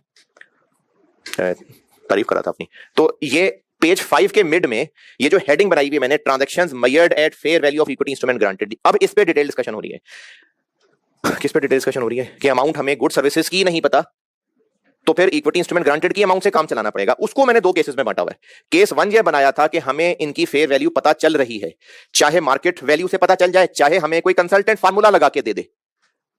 शेयर ऑप्शंस और उनकी पर्ची, और उस पर्ची की फेयर वैल्यू पता चल पा रही है क्योंकि शेयर ऑप्शन की फेयर वैल्यू पता चल पा रही है, या तो मार्केट में ट्रेड हो रहे, और अगर मार्केट में ट्रेड नहीं हो रहे तो फार्मूले से कंसल्टेंट हमें निकाल के दे रहा है। इसको मैंने केस 1 कहा था। अब आए पेज 7 पे। केस 2 ये है, और ये भी मैं आपको हिंट बताता हूं जो मैंने लिखा नहीं है लेकिन लिख लेना। केस 2 ये है कि हमें फेयर वैल्यू नहीं पता चल पा रही। किसकी फेयर वैल्यू नहीं पता चल पा रही? इक्विटी इंस्ट्रूमेंट ग्रांटेड की। और ये जो ओवर द पीरियड एंट्री करने वाली बात है, ये होती ही तब है जब शेयर और शेयर ऑप्शन अभी नहीं दिए होते, तभी ओवर द पीरियड होता है ना, यानी अभी पर्चियों पे काम चल रहा होता है। तो हमें इनफैक्ट पर्ची की फेयर वैल्यू नहीं पता चल पा रही। ये केस 2 है, और ये सिर्फ तब होगा अगर पर्ची शेयर्स की नहीं, शेयर ऑप्शन की पर्ची दी हुई है, तभी होगा। क्योंकि अगर शेयर्स की पर्ची दी हुई है तो शेयर्स की फेयर वैल्यू पता चल रही होती है, शेयर ऑप्शंस की फेयर वैल्यू निकलने में मुश्किल हो सकती है। तो केस 2 है कि इंस्ट्रूमेंट ग्रांटेड की फेयर वैल्यू नहीं पता चल पा रही। अब इसमें आपके लिए एग्जाम नोट ये है कि अगर पर्ची शेयर ऑप्शन की हो और आपको पर्ची की या शेयर ऑप्शन की फेयर वैल्यू ना दी हो, तो ये वाला केस लग रहा होगा सवाल में। एग्जाम हिंट दोबारा बता रहा हूं। अच्छा, एग्जाम हिंट से पहले जो मैं बात कर रहा हूं केस 2, ये बात समझ आई कि नहीं? अब एग्जाम हिंट ये बता रहा हूं कि सवाल, यानी सवाल वाला आपको नाम लेके नहीं कहेगा इंट्रिंसिक वैल्यू मेथड लगाना है, ये आपने खुद पहचानना है। और उसके लिए एग्जाम हिंट ये बता रहा हूं कि पर्ची हो, शेयर ऑप्शन की हो, और शेयर ऑप्शन की या पर्ची की फेयर वैल्यू ना दी हो। और शेयर ऑप्शन की फेयर वैल्यू होती है उसकी एक्सरसाइज प्राइस है, नहीं वो जो मैंने क्लास के शुरू में कहा था 35 रुपए और 12 रुपए, तो 12 रुपए फेयर वैल्यू होती है, 35 रुपए नहीं फेयर वैल्यू होती। एग्जाम हिंट दोबारा बता रहा हूं कि अगर क्वेश्चन में पर्ची हो, शेयर ऑप्शन की पर्ची हो, और शेयर ऑप्शन या उस पर्ची की फेयर वैल्यू ना दी हो, तो ये वाला केस है।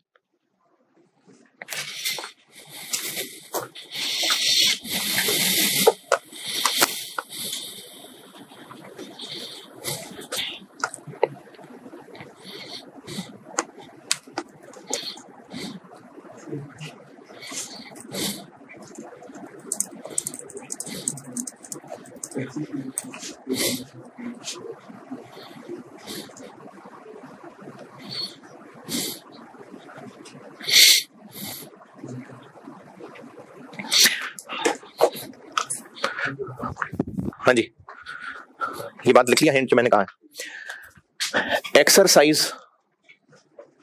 प्राइस है 35 रुपए और फेयर वैल्यू ऑफ ऑप्शन है 12 रुपए। ये रिकैप देते हुए बात की थी। ये नहीं, ये हमारे काम की चीज। लेकिन अगर ये नहीं गिवन तो फिर ये वाला केस है।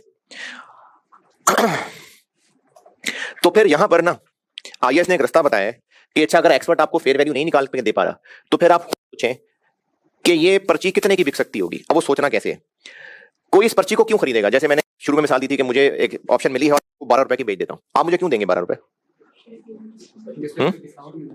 हाँ, आप ये सोचेंगे अच्छा मुझे इस पर्ची खरीदने का अभी इस वक्त फायदा क्या है? इस वक्त फायदा ये है कि मुझे ये पर्ची 35 रुपए पे शेयर खरीदने का हक दे रही है, वो शेयर जो मार्केट में 47 रुपए का है, तो आपकी नजर में इस पर्ची की 12 रुपए वैल्यू है। शेयर ऑप्शन की एक्सरसाइज प्राइस है 35 रुपए। इसका मतलब है जिसके पास भी ये ऑप्शन होगी उसके पास राइट है कि वो कंपनी को 35 रुपए देके नया शेयर ले सकता है। वो शेयर मार्केट में अभी इस वक्त 47 रुपए का है, 47।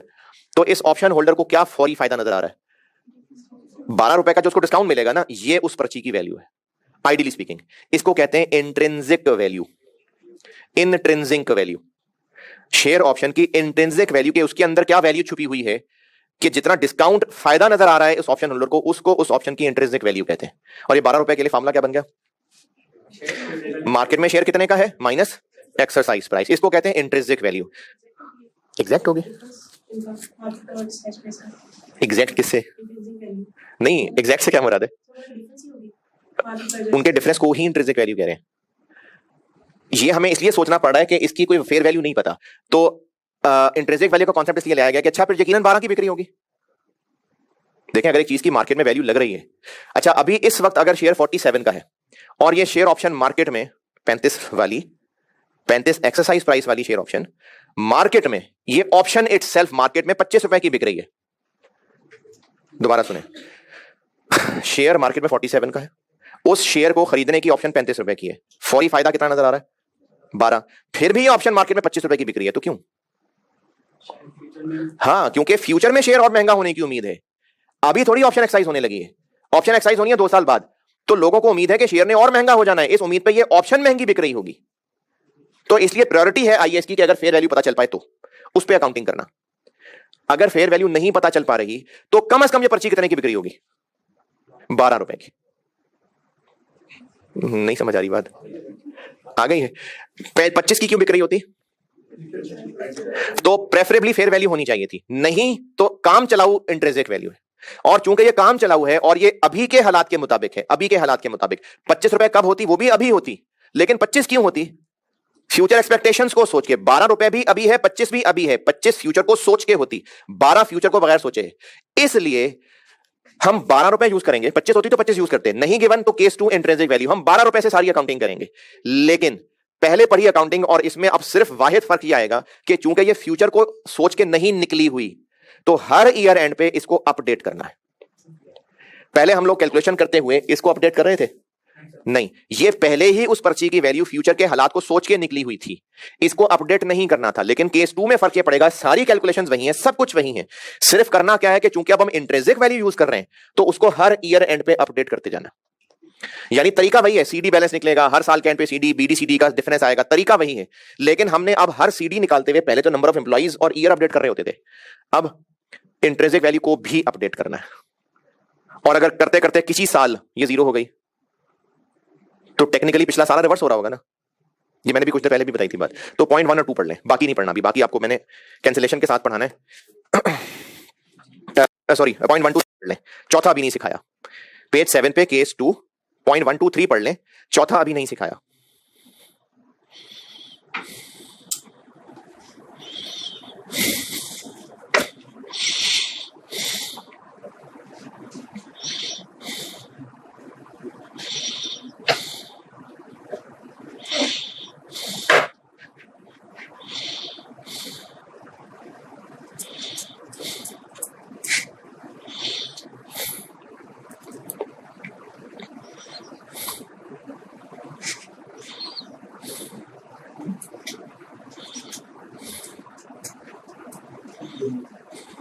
जी जी, जब कंपनी शेयर, जब ऑप्शन एक्सरसाइज हो रही होती है, ऑप्शन जब एक्सरसाइज हो रही होगी तो हमने अपनी बुक्स में पहले शेयर ऑप्शंस किसी अमाउंट पे क्रेडिट करके रखी हुई है। अब जब ये ऑप्शन एक्सरसाइज होगी तो एंट्री क्या होगी? ये डेबिट हो जाएगा, कुछ और भी डेबिट होगा। एक्सरसाइज प्राइस कैश मिलेगा, वो भी डेबिट होगा। अब इस टोटल डेबिट को सामने रख के कैपिटल क्रेडिट और प्रीमियम क्रेडिट, जितने से हमने शेयर ऑप्शंस क्रेडिट की हुई थी, अच्छा ये कब क्रेडिट की थी? जब ये पर्ची की अकाउंटिंग चल रही थी, फाइनली पर्ची लेके ऑप्शन इशू कर दी, उस आखिरी वाली वैल्यू से ये अकाउंटिंग हुई है। फिर जब वो बंदा ऑप्शन एक्सरसाइज करने आएगा तो ये डेबिट होगी, कैश भी डेबिट होगा, और जितने शेयर इशू हो रहे होंगे तो कैपिटल में उसकी फेस वैल्यू जाएगी और इस एंट्री की बैलेंसिंग फिगर प्रीमियम में जाएगी। तो अब आप एक काम ये कर लें, ज़बानी देख लें, बेशक कैलकुलेटर पे कुछ भी करना चाहें तो जरूर कर लें, नहीं तो मैंने वर्किंग में ब्रैकेट में सारा कुछ लिखा हुआ है, ज़बानी ही देख लें। प्रैक्टिस क्वेश्चन 7 देख लें और फिर छुट्टी करें। हमने हर साल अपडेट करना है, सीडी बैलेंस निकलेगा, एक्सपेंस की फिगर हम कैसे निकालते हैं? बैलेंसिंग ना, ये लिखा हुआ। अब उस बैलेंसिंग करने में इसके अंदर की चेंज भी तो कवर हो रही होगी, तो ये पॉइंट 2 में लिखा हुआ, 1 में 2 में पता नहीं, 1 में। प्रैक्टिस क्वेश्चन 7 पढ़ें, उसको कैलकुलेटर पे कुछ करना है चेक तो मर्जियां कर लें, नहीं करना तो सिर्फ सॉल्यूशन देख लें बेशक, लेकिन इतना ही बस ये काफी है सवाल कि आप उसको देख ही लें। लेकिन पूरा एंड तक देखिएगा, ये जो ऑप्शन एक्सरसाइज है ये भी डाला हुआ मैंने इसमें। एग्जाम पॉइंट ऑफ व्यू से लंबा सवाल है, लेकिन बस एक पूरी जिंदगी दिखाई हुई है मैंने, ये भी आईएएस की ओरिजिनल एग्जांपल थी तो उसको मैंने सवाल की शक्ल दी हुई है।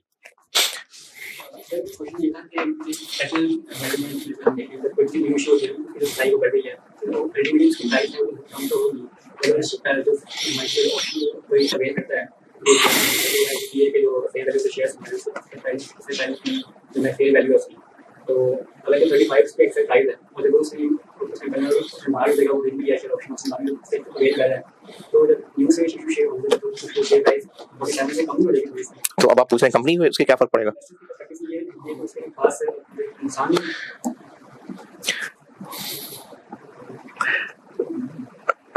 अच्छा, एक एम ही एक नॉलेज के लिए सवाल है, अगर बेकार लगे तो इग्नोर कर देना, कि इन्वेस्टर ने किसी से पैसे देके पर्ची खरीदी और उसको लगा कि इस पर्ची के एक वर्थ है कि मुझे 12 रुपए का फायदा होगा, और उसने शेयर्स जाके कंपनी को 35 रुपए दिए और शेयर खरीद लिया। अब जब शेयर खरीद के वापस आया तो मार्केट में वो शेयर 47 से गिर के 45 का हो चुका था। ये क्यों हो गया था? तो ये ऐसे नहीं होता कि फौरी अभी उसने शेयर खरीदा है वो रेट गिर गया, मार्केट एडजस्टमेंट में कोई टाइम लगेगा ना, फौरन तो नहीं गिर जाएगा। थ्योरेटिकली स्पीकिंग, ये बीएफडी लेवल की एक बात है, थ्योरेटिकली स्पीकिंग प्राइस गिरेगी, थ्योरेटिकली स्पीकिंग इसको टीईआरपी कहते हैं, टीआरपी कहते हैं। तो ये जो शेयर की वो पर्ची की वैल्यू ले रहा होता है ना, यानी पर्ची वो 12 रुपए की खरीदने को तैयार है, तो वो एक्चुअली 12 की नहीं खरीदेगा, वो एडजस्ट करेगा। ये बीएफडी का एक कॉन्सेप्ट है कि वो 47 से कंपेयर नहीं करेगा, वो देखेगा अच्छा मैं शेयर खरीदूंगा तो शेयर मार्केट में 47 का तो नहीं होगा, वो तो गिर जाएगा, 45 का आ जाएगा, तो वो 45 माइनस 35 करके वैल्यू निकालेगा। ये बीएफडी लेवल का कॉन्सेप्ट है। प्रैक्टिस क्वेश्चन 7 देख लें, और मैंने ये 4 साल की एंट्री सिर्फ इसलिए डाली है ताकि जो भी ज़बानी बात बोली थी कि शेयर ऑप्शंस डेबिट और कैपिटल क्रेडिट, और सिर्फ ये भी दिखा सकूं, इसलिए मैंने 4 साल की एंट्रीज करके दिखाई हुई है। उसके अलावा बाकी एंट्रीज लिए नहीं क्योंकि बार बार फिर सेम रिपीट ही करूंगा। तो आप इसको सवाल को पढ़ के सोल्यूशन ही देख लें।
मोबाइलों पे लगे इसका मतलब देख लिया सवाल, देख लिया सवाल, देख लिया, कुछ नहीं पूछना। हर साल के एंड पे इंट्रिंसिक वैल्यू निकाली, फेयर वैल्यू शेयर की माइनस एक्सरसाइज प्राइस, और हर साल का सीडी बैलेंस निकालते हुए वो इंट्रिंसिक वैल्यू लिए, और जब 3 पूरे हो गए तो वो पर्ची बदल के शेयर ऑप्शंस आ गई। ये ईयर 3 के एंड पे देखे एंट्री की हुई है कि वो पर्ची खत्म हो गए, इक्विटी इंस्ट्रूमेंट ग्रांटेड डेबिट हो गए, शेयर ऑप्शंस क्रेडिट हो गई। और फिर उसके बाद जब जब शेयर ऑप्शंस एक्सरसाइज होती जाया करेंगी, share options debit, cash debit, और कैपिटल और प्रीमियम क्रेडिट। हाँ जी, ओके, चलें कल इंशाल्लाह मोटिफिकेशन है जी। क्या हुआ? अच्छा,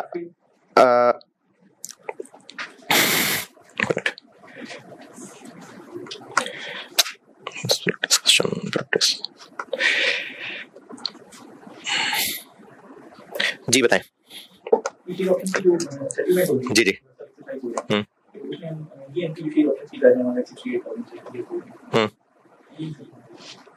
ओके, ये 168 कैसे आ रहा है?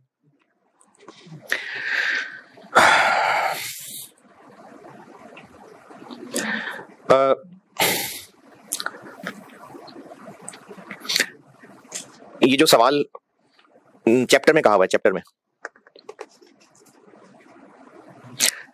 में पॉइंट नंबर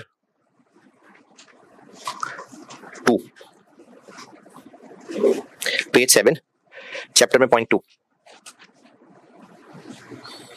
नहीं सॉरी, पॉइंट 1 दोबारा देखें। The intrinsic value is remeasured on every year end and finally on the date of settlement, that is exercise। ये जो मैंने वर्किंग में ईयर 4 में सेटलमेंट लिखा है 168,000 पे, वर्किंग देखिएगा, वर्किंग 3 साल तक तो सर्विस पूरी हो गई ना, तो जब सर्विस पूरी हो गई तो फिर चौथे 5वें साल में एक्सपेंस किस बात का आ रहा है? इंट्रिंसिक वैल्यू हमने हर साल के एंड पे अपडेट करते जाना है जब तक कि वो ऑप्शन सेटल नहीं हो जाती। ये जो पहले 3 साल है ना, पहले 3 साल इनमें एक्सपेंस, ये बाकी लोग भी सुने, पहले 3 साल में जो एक्सपेंस, मैं वर्किंग 1 की बात कर रहा हूं, सोल्यूशन में वर्किंग 1 बता रहा हूं, ये जो पहले 3 साल में एक्सपेंस आ रहा था ये 2 वजहों से था। एक, हर साल की सर्विस होती जा रही है 1/3, 2/3, 3/3, और दूसरा इंट्रिंसिक वैल्यू भी अपडेट हो रही है। उसके बाद चौथे साल से आप आगे चलेंगे तो 1/3, 2/3 नहीं रह गया, यानी सर्विस पूरी हो गई है। तो फिर हर साल में क्यों एक्सपेंस नजर आ रहा है? इंट्रिंसिक वैल्यू अपडेशन की वजह से। तो हमने इनको हर साल, पहले ये पर्ची थी, अब ये ऑप्शन बन गई, लेकिन जब तक ये सेटल नहीं होती हर ईयर एंड पे इसको अपडेट करते जाएंगे और फाइनली सेटलमेंट डेट पे भी अपडेट करेंगे। तो ये जो चौथे साल में आपको एक्सपेंस नजर आ रहा है ये अपडेशन की वजह से, 5वें साल में, 6ठे साल में, 7वें साल में, ये अपडेशन की वजह से सेटलमेंट पे भी अपडेशन करनी है ना। और चूंकि सेटलमेंट डेट और ईयर एंड दोनों ईयर एंड ही हैं, इसलिए सेटलमेंट में भी आपको वही 88 लिखा नजर आ रहा है, क्लोजिंग में भी वही 88 लिखा नजर आ रहा है। वरना अगर सेटलमेंट होती ईयर के दरमियान में कहीं, ये मैं वर्किंग 1 बोल रहा हूं और चलो ईयर 4 बोल रहा हूं, अगर ईयर के दरमियान में कहीं सेटलमेंट हुई होती तो सेटलमेंट में 88 की बजाय वो उस दिन वाली वैल्यू लिखी होती और फिर क्लोजिंग बैलेंस में ईयर एंड वाला 88 लिखा होता। तो अब जब बैलेंसिंग करते तो उसमें सेटलमेंट वाली अपडेशन भी कवर हो जाती और ईयर एंड वाली भी कवर हो जाती। इसीलिए कहा था देख ले सोल्यूशन, अगर वो शरीफ आदमी ना पूछता तो फिर आपको भी ना फर्क पड़ता। हाँ जी, ईयर 4, 5, 6, 7, 8, 9, 10 का एक्सपेंस ठीक है, जब तक सेटल नहीं होती तब तक इसको अपडेट करते जाना है। ओके, चलो ठीक है, अल्लाह हाफिज।